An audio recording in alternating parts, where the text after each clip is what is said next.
Salut les internautes, bande de mangeurs de vidéos qui savent boire des mots.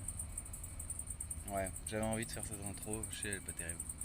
Bon alors aujourd'hui, on va parler de sacs poubelles.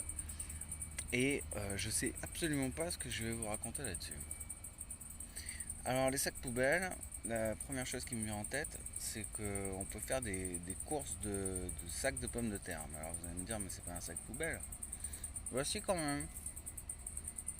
Parce que pourquoi pas utiliser vos sacs de pommes de terre comme des sacs poubelles? Personne ne vous en empêche. Hein? Voilà, je pourrais partir dans un laïus protestataire, contestataire, réquisitoire, je sais pas quoi, mais pour dire quand même, prenez-vous en main. Mais bon, c'est un peu beauté en touche. Alors du coup, les sacs poubelles. Bon alors déjà les sacs poubelles, il y a plusieurs types de sacs poubelles. Il y a le sac poubelle avec le fil qui pend en bas et dont il va falloir se servir pour nouer le sommet. Et il y a le sac poubelle que moi j'adore, qui contient deux lanières, deux poignées. Il suffit de tirer les poignées et ça resserre le sommet du sac poubelle. Enfin, quand je dis j'adore, je préfère les filles quand même. Hein. Bon, ouais, je parle pour rien dire. Hein. Prenez pas la mouche, les filles. Hein. Alors, du coup, les sacs poubelles, en parlant de mouches, qu'est-ce qu'on fait avec les mouches, les sacs poubelles? Bah, les sacs poubelles, ça attire les mouches, quoi. Hein. Alors, quand même, c'est incroyable, quand même, à notre époque, la quantité de plastique qu'il y a. Enfin, je veux dire, il paraît qu'ils ont créé des sacs poubelles en amidon de riz. Enfin, n'importe quel sac d'ailleurs. Hein. En amidon de riz, des trucs complètement biodégradables. Peut-être ça coûte un petit peu plus cher. Mais franchement, il faudrait qu'ils le fassent. Mais je crois que c'est un truc d'époque, ça. C'est-à-dire, on fait rien pour que ce soit durable. Par exemple, les maisons. C'est quoi une maison qui va durer dans le temps? Construire pour que ça dure dans le temps. Bah, c'est une maison en pierre. D'accord? Parce que si vous croyez que les maisons en béton, les immeubles et tout ça, c'est fait pour durer des centaines, des milliers d'années, vous mettez le doigt dans l'œil. Hein. C'est pas du tout ça, quoi. Non, les seuls qui tiennent, parce que le béton, en fait, ça s'effrite, ça se casse, c'est pas bon. C'est pour ça qu'ils refont les bitumes des routes, par exemple. Hein. Donc, une baraque en pierre, normalement, vous êtes tranquille. Et d'ailleurs, les constructions qu'il y a au Pérou, à Cusco, qu'il y a aussi... non, je crois que c'est surtout là-bas. En fait, ils ont créé un système. Si je vais vous montrer, avec un petit dessin dans le sol. Voilà. En fait, ils ont compris que si on met deux blocs de pierre, d'accord, ça c'est un bloc de pierre. Si je mets le même bloc de pierre à côté, comme ça, et ben ça c'est pas costaud. Parce que, je sais pas, il peut y avoir un mini tremblement de terre ou le sol qui s'affaisse un peu. Et en fait, vous voyez, là, il y a rien qui bloque entre les deux. Alors, ce qu'ils ont fait au Pérou, c'est qu'ils ont taillé leur pierre différemment. Vous voyez, au lieu que ce soit droit, là, eux, ce qu'ils ont fait, c'est qu'ils ont taillé la pierre comme ça. D'accord? Donc, elle a une forme un peu étrange, quoi. Hein. Elle a un côté, deux côtés, trois côtés, quatre côtés, cinq côtés et six côtés. Pour cet exemple. Donc, la pierre suivante, en fait, elle va s'emboîter. C'est comme des Lego un peu, mais en un peu plus complexe. D'accord? Ils vont tailler une pierre qui aura par exemple cette forme-là. Et là, vous voyez, par ce système, bah, c'est super solide. Donc voilà, on était en train de dire une époque où il n'y a rien de durable et les sacs poubelles. Alors, qu'est-ce qu'on peut dire sur ces sacs poubelles aussi? Ouais, le petit fil en bas là pour nouer le truc. Moi, j'aime pas parce que des fois le dessous de ma poubelle, il est un peu humide. C'est pas bon quoi. Du coup, quand on va chercher le fil, on se salit les mains, j'aime pas ça. Alors que le haut de la poubelle est toujours propre. Après, bon, il y a les bons sacs poubelles, quoi, hein, ceux qui sont bien costauds. C'est ça qu'il faut prendre. Voilà, c'est pareil. C'est une question de logique, quoi. Dans la vie, il faut ce qu'il faut. Est-ce qu'on a besoin de sacs poubelles costauds? Bien sûr. Est-ce qu'on a besoin de maisons super solides? Bien sûr. Voilà. Sinon, on passe. L'humanité, elle va passer son temps à réparer les trucs cassés de la génération précédente. C'est débile. Alors, les sacs poubelles, figurez-vous que ça sert aussi dans le monde artistique. Pour ceux qui font de la sculpture en argile, et bien en fait, l'argile, si vous créez une pièce, par exemple, vous faites un visage, bah, il y aura plus d'argile sur le front, sur les pommettes, que dans le nez, parce que le nez c'est très fin, d'accord? Et en fait, quand l'argile elle sèche, c'est un problème ça, parce que ça fait qu'elle a des masses qui contiennent plus d'eau que d'autres. Alors, les mecs qui font de l'argile, là, les sculpteurs, ils se sont aperçus que si on met un sac plastique autour de la poterie pendant qu'elle sèche, et bien l'humidité, elle reste uniforme dans l'ensemble. Vous comprenez? Et donc ça c'est bien. C'est même très très très très bien. Voilà. Après, qu'est-ce qu'on peut dire? Le sac poubelle. Bah il y a les sacs en carton, hein. Si vous avez des sacs en carton, que vous avez l'âme écolo, allez-y.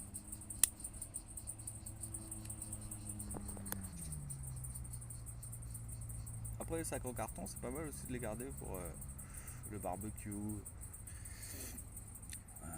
savez, c'est comme les tickets de caisse là, qui vous donnent au supermarché ou dans n'importe quel magasin. Bah, c'est pas mal pour les barbecues. Moi, à une époque, je les gardais pour les allumer, mes barbecues. J'étais content, ça brûle super bien. Bon, c'est toxique, vous imaginez bien, de toute façon. Mais c'est une époque. Rien n'est fait pour que ça se passe bien. En fait, ils pensent tout sans conséquence. Ou sans aller plus loin, quoi. Moi, je comprends pas ça. C'est-à-dire, on vous donne du papier, on vous donne du journal et tout. Les mecs, ils s'arrêtent à la logique de un journal, c'est fait pour le lire, point. Bon, c'est un mauvais exemple les journaux parce que je crois qu'ils font des efforts pour le recyclage. Mais voilà quoi, il faut penser à ce niveau-là. C'est pas compliqué. Bon sang de bonsoir. Donc voilà. Qu'est-ce qu'on peut dire encore sur ce sac plastique?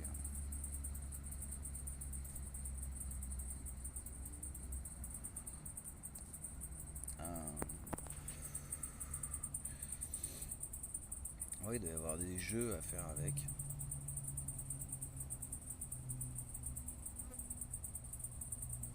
Alors je crois qu'à une époque, je faisais chauffer de l'eau dedans parce qu'ils sont naturellement noirs, la plupart des sacs plastiques. Et vous savez que le noir, quand on le met au soleil, ça chauffe plus vite que le blanc. Parce que le noir, c'est une couleur qui transforme les ultraviolets en infrarouge. Et les infrarouges, bah, c'est de la chaleur. Et donc, si vous comprenez ce que je suis en train de vous dire, vous comprenez que la chaleur, c'est de la lumière. de la lumière. C'est bien ce que je dis. Donc, ça veut dire que vous pouvez faire une isolation thermique simplement avec des miroirs. Et oui, les petits scientifiques, puisque la chaleur, c'est de la lumière. Vous comprenez? C'est pour ça que les couvertures de survie, elles sont très très fines, mais elles sont brillantes. Elles sont réfléchissantes. Et d'ailleurs, il y a deux faces. Il y a une face réfléchissante et l'autre qui n'est pas réfléchissante. Comme ça, vous avez les deux possibilités, quoi. Regardez la chaleur, soit le contraire. Alors, les sacs plastiques, moi, ce que je pourrais en faire,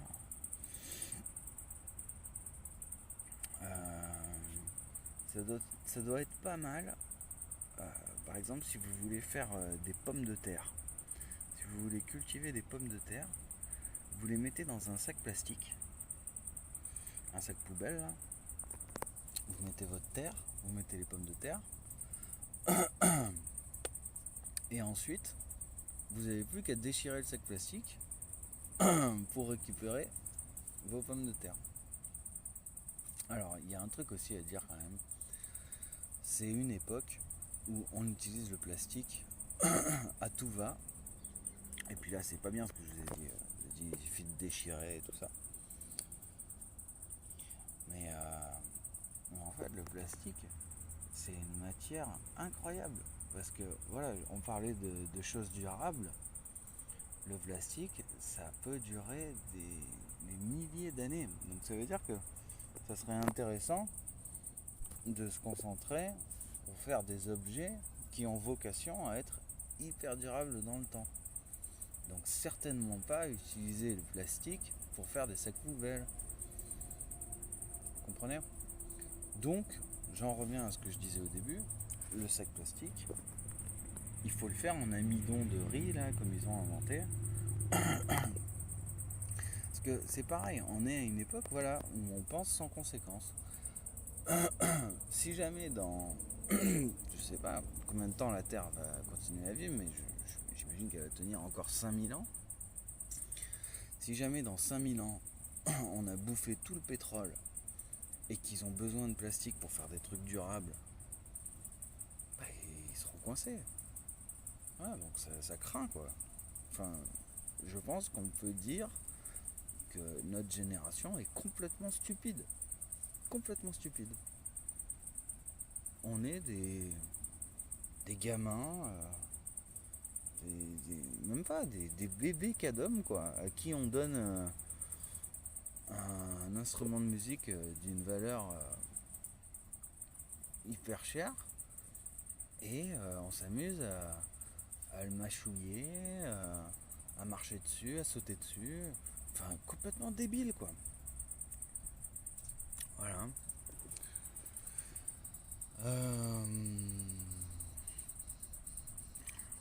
Donc ça, c'était important de le dire sur les sacs plastiques. Alors, tant qu'on parle de sacs plastiques, il faut que je vous parle du continent de plastique, au cas où vous ne connaissez pas ça. C'est quand même grave, parce que le plastique, vu que c'est hyper durable, ça pollue hyper longtemps. Et vu que dans notre humanité complètement débile, il y en a qui jettent leurs trucs par la fenêtre de la voiture, qui jettent leurs... Enfin, les mecs complètement sans conséquence, quoi. Hein. Et ben ça fait que... Parce qu'il n'y en a pas que deux trois des gars comme ça. Hein. Il y en a beaucoup, beaucoup, beaucoup parmi l'humanité. Et ça fait que toute cette pollution plastique a été accumulée par les courants marins dans les océans. Et en fait, ça s'est rassemblé à un endroit dans le monde. Et ça fait qu'il y a un continent, quelque part dans l'océan, qui est fait de plastique. Et donc c'est parti pour durer. Hein. Alors c'est marrant parce que je crois qu'il y a une espèce de propagande de je sais pas quel gouvernement dans le style Donald Trump là. Les mecs qui disent non, c'est pas vrai. Parce que moi j'ai vu des images de ce continent plastique avec des bouteilles, des emballages de je sais quoi. J'ai vu des animaux qui se développaient là-dedans. Et récemment, j'ai vu un reportage à la télé, ça a fait un peu l'effet de mode là sur ce continent plastique. Et il disait qu'en fait il n'y a que des microparticules. Bon, ils n'étaient pas non plus à dire que c'est pas grave les microparticules parce que ça pouvait complètement déglinguer les animaux. Mais je trouve ça quand même stupéfiant quoi. Ils sont capables de manipuler les images et l'opinion publique quoi là-dessus. Ça, à mon avis, c'est qu'il doit y avoir des lobbies, ce qu'on appelle les lobbies. C'est en fait un autre mot pour parler d'une mafia, quoi. Hein. Des gens, c'est-à-dire en fait, des gens qui ont des intérêts économiques à ce que tout le bordel du plastique continue, mais et qui, voilà, si jamais vous vous opposez à eux, bah, les mecs ils ont des pistolets, ils menacent votre famille, vos enfants, ils vous disent vous êtes sûr vous voulez menacer mon empire économique. Mais après voilà, là maintenant on commence à aborder un sujet plus important, c'est-à-dire que ces mecs-là, euh, on peut comprendre leur comportement parce que on est dans une société, même je dirais un monde, puisque toutes les sociétés sont comme ça maintenant, on est dans un monde où si on n'a pas de pognon, on vit dans la rue. Et n'importe quel parent veut protéger ses enfants de ça, quitte à les faire bosser dans des boulots avec lesquels ils sont pas d'accord moralement. Donc voilà, c'est comme ça que ça crée la mafia. C'est des mecs qui se disent si vous me coupez mon business, comment je fais pour nourrir mes enfants quoi. Donc non, je suis désolé, je préfère prendre un flingue et vous menacer quoi. Voilà. Donc, et à ça, moi j'ai envie de dire, n'oubliez pas qu'on est complètement débile. D'accord. Donc, il doit y avoir des solutions pour peu qu'on se prenne la tête et les couilles de dire ce qu'il y a à dire, de faire ce qu'il faut faire pour que les choses se passent bien et pour qu'il n'y ait pas des enfants qui crèvent de faim, que ce soit les fils d'un mafieux ou les fils de n'importe qui. D'accord. Donc voilà, on parle de sac poubelle. Moi, j'ai pas mal de choses à mettre dans le sac poubelle. Hein. Pas mal d'idées, de concepts qui durent quoi. C'est comme la voiture à air comprimé.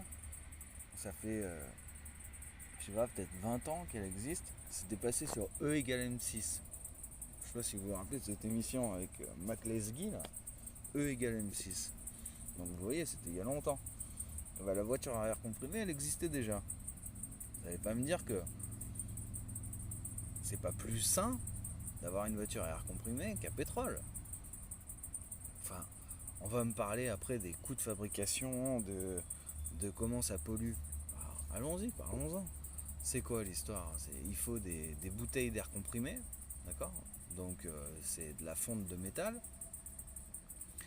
Et ensuite, il faut de l'électricité pour pouvoir comprimer l'air, d'accord?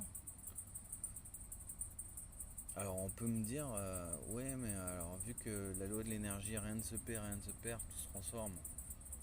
Enfin on peut pas créer plus que ce qu'on a. Ça veut dire qu'il faut autant d'énergie pour comprimer l'air, d'accord?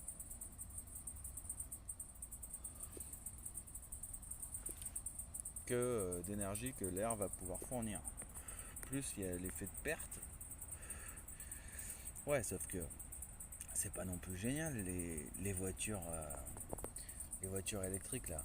C'est pareil, on utilise des métaux, d'accord? On utilise des métaux qui se consument, donc c'est exactement comme du plastique.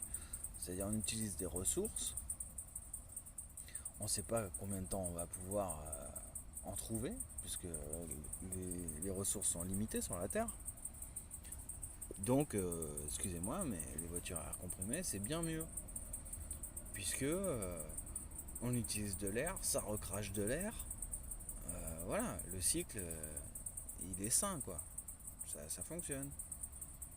Que, on utilise des batteries lithium-ion et après il n'y a plus de lithium-ion, et comment on fait Et puis si dans 5000 ans ils ont besoin de lithium-ion pour un truc hyper important, bah non, il y aura les débiles qui ont été bloqués par la mafia de X ou Y.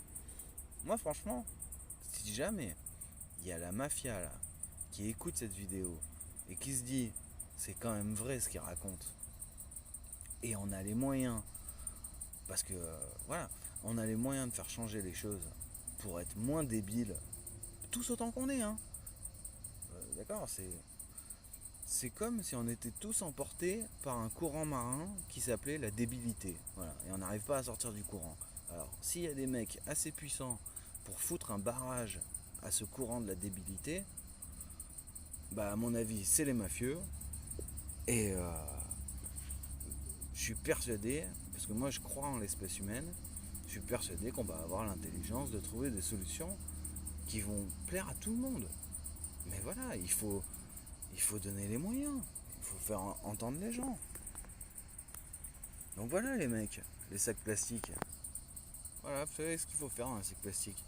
Et la mafia là, il faut pas faut pas découper les gens, les mettre dans les sacs plastiques et les jeter au fond du lac. Hein, c'est pas ça qu'il faut faire. Hein.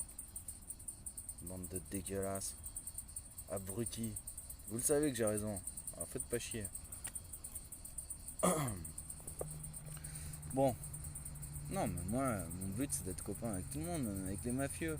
Je veux dire, des conneries on en fait tous. Et surtout, on est tous susceptibles d'être dépassés par notre incompétence. D'accord on est, on est tous idiots, en fait, quelque part. Regardez, on sait toujours pas comment aller à l'autre bout de l'univers. D'accord Bon, pourtant, c'est une idée. Mais l'idée, on n'arrive pas à l'avoir, là, comme ça. Si je vous dis de faire une division de pi par pi divisé par 14, là, maintenant, de tête, vous êtes incapable de le faire. Voilà, on a un cerveau qui a ses limites. Bon, bah maintenant, il faut qu'on se regroupe ensemble pour créer un super cerveau et qu'on règle tous ces problèmes. Je crois que cette vidéo a duré pas mal de temps là. Ouais, bon allez, je vous laisse. Bonne journée, ciao. Voilà, la vidéo est terminée. N'oubliez pas que si vous voulez que Merlin se gagne du pognon, grâce à cette vidéo, hein, et grâce à vous du coup, il va falloir que vous appuyiez sur j'aime, que vous mettiez un commentaire, que vous vous abonniez.